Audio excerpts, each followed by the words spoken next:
Good morning. Good morning.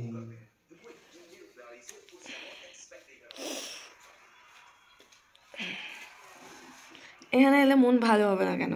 সকালবেলা জানলা খুললে এরকম সুন্দর একটা দৃশ্য দেখতে পাওয়া যায়, এমনি মন ভালো হয়ে যায়। Good morning Kolakham. এখন আমরা যাচ্ছি সকালের ব্রেকফাস্ট করতে।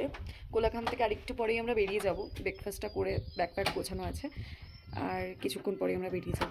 এই যে ঘরের চাবি আটকাচ্ছে, এই দরজাটা একটু প্রবলেম আছে, মানে অনেক টানতে হয় তারপরে লাগে। চলো দেখি ব্রেকফাস্টে ওরা কি দিয়েছে। কালকে রাতের খাবারটা খুব ভালো ছিল, রান্নাবান্না খুবই ভালো। এখান দিয়ে তো যায় না, সরি এখান দিয়ে তো আটকানো, ওদিক দিয়ে বেরোবে। এখানকার রান্নাবান্না খুবই ভালো, খুবই টেস্টি ছিল। সন্ধ্যাবেলা আমাদের পকোড়া দিয়েছিল, তারপরে চা দিয়েছিল। সকালবেলা চা আমরা আগেই চেয়ে নিয়েছি, যেহেতু বাড়িতে সকালবেলা আগে চা খাই আর তারপরে সকালের খাবারটা খাই। তো এখানেও মানে ওরকম ওরা একসঙ্গেই যদিও দেয়, তবু আমরা বলেছিলাম যে একটু আগে আমাদেরকে চা দিতে, দেন চা খেয়ে আমরা ফ্রেশ হয়ে তারপরে আমরা সকালে ব্রেকফাস্ট করবো। আর সেইভাবেই ওরা আমাদেরকে দিয়েছে। চলো দেখি ব্রেকফাস্টে কী দিয়েছে।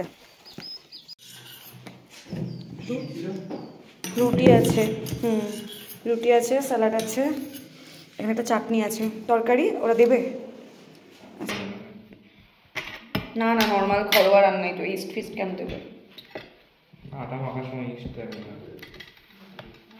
সকালে ব্রেকফাস্ট আছে রুটি, তরকারি, স্যালাড আর আচার। খেয়ে দেখি কেমন হয়েছে। কালকে সারাদিনের রান্নাবান্নাই ভালো ছিল, তাই না বলো?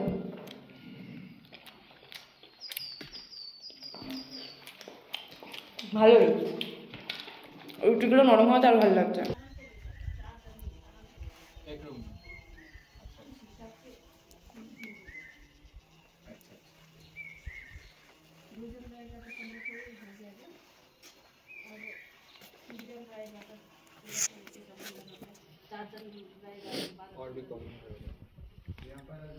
এটা হচ্ছে ওদের ডাইনিং প্লেস।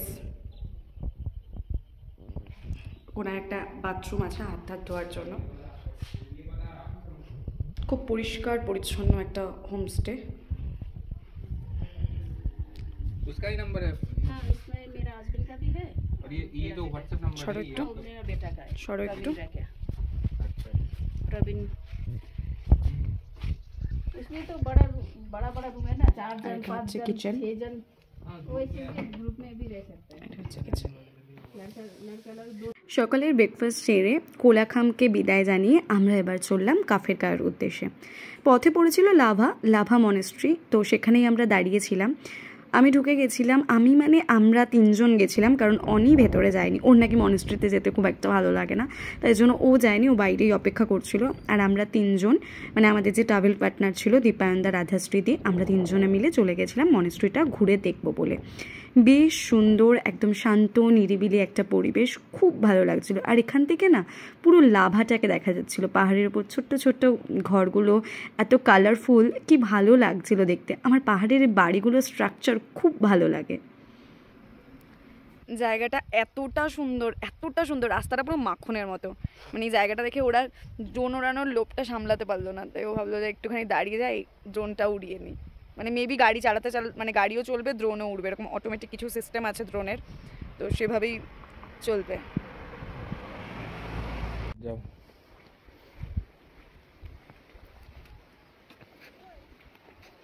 আমরা এখন আছি ডাবলিং ভিউ পয়েন্টে। এখানে পুরো 360 ডিগ্রি ভিউ পাওয়া যায়, ভীষণ সুন্দর একটা জায়গা। আপাতত মেঘে ঢেকে আছে বলে অনেকটা মানে পুরো পরিষ্কারভাবে বোঝা যাচ্ছে না, কিন্তু চোখে দেখে মানে অপূর্ব লাগছে। আমি জানি না মোবাইল কতটা ক্যাপচার করতে পারছে, কিন্তু অপূর্ব একটা ভিউ। মানে তোমরা যারা এখানে আসবে, মানে লোলেগাঁওতে আসবে, তারা এই ভিউ পয়েন্টটা একদম মিস করো না।